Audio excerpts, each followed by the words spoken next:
Hello humans, I'm Yoshiller and welcome back to some more Kirby 64 in this REDUX walkthrough of mine. Parts of this walkthrough are uploaded at noon and 3 p.m. Pacific Standard Time every weekday. So humans, today I shall be taking on the 4th level of Planet Rockstar. This level right here. What is this level?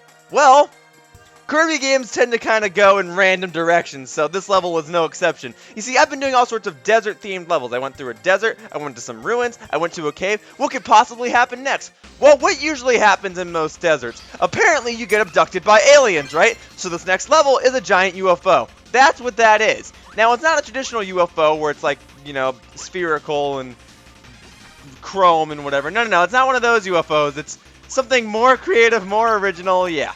Also, make sure that you grab the bomb ability right at the beginning of the level because you'll need this bomb ability if you would like to get one of the Crystal Shards on this level. Also, be wary of all the enemies that are going to keep trying to attack you, especially this little hamster guy. Alright, whenever you're ready, step on this pink platform and get ready to be abducted by aliens! Now, who are these aliens, you might ask? I honestly don't know. I don't think that it's ever really said. As with this room is very, very cool. All you have to do is, you know, jump, don't get shot by these, but like, the scenery of this room is really, really cool. When I was younger, I had no idea that this level was actually a spaceship. I didn't care, I was just playing the game, but looking at it, yeah, it's pretty cool, and ow, I got hurt. Alright, I'm down to my last hit point. I gotta make sure that I don't get hurt. Thankfully, this next room will actually have food in it. This next room also has the first Crystal Shard of this level, right there in the center.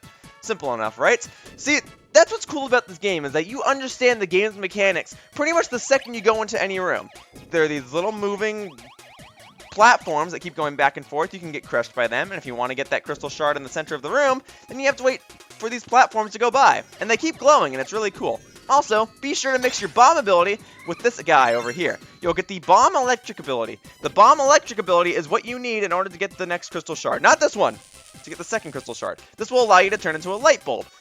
If you leave the light bulb running long enough, it will actually explode. I don't know if this is supposed to be some sort of note about wasting electricity or turning off the power or not, but regardless, it is a pretty fun ability, but it's not very practical for battling. It's really only good for getting this one Crystal Shard, and while it is a creative idea, it's, again, not very practical for battling. But go ahead and use this light bulb ability in here to light up the room. Okay, tree, moon, water.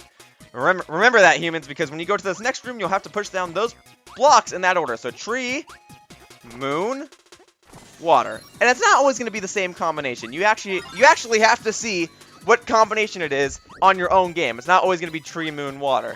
Okay? But you no longer need this ability, so I'm going to go ahead and ditch it. And I gotta say, this is a really cool looking level. Not even kidding you. This is awesome. You know what? These little diamond guys, these are technically the aliens, but what you want to do is you want to inhale them.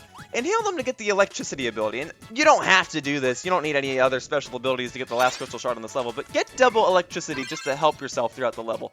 Normal electricity allows you to shock your opponents. Double electricity allows you to electrocute them. Any enemy that falls in that electrical sphere field of yours gets electrocuted. So use that to use that to your advantage.